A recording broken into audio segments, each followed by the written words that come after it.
Toshkent davlat stomatologiya institutida O'zbekistonda oftalmologiyani rivojlantirish istiqbollari mavzusiga bag'ishlangan ilmiy amaliy anjuman bo'lib o'tdi. Hozir shu haqda.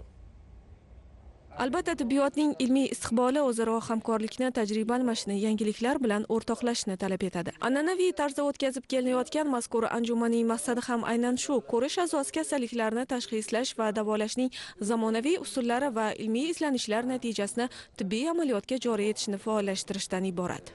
Konferensiyaning asosiy maqsadi yosh olimlarimizni qilayotgan ishlarini amaliyotga tatbiq qilish yo'llarini topish. Bunda masalan mikroxirurgiya usullari bor.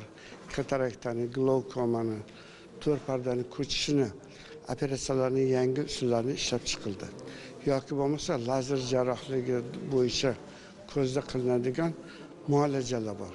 Shu muolajalarni samaradorligini aniqlab berishga bag'ishlanyapti. Bundan tashqari mana ko'zda shoh pardasi bor. Covid kasalligi bo'lgandan keyin ko'zda shoh pardalarda har xil asoratlar uchrayotgan edi. Shularni davolash bo'yicha yangi olgan natijalarimiz bor. Shularni amaliyotga kengroq tatbiq qilamiz.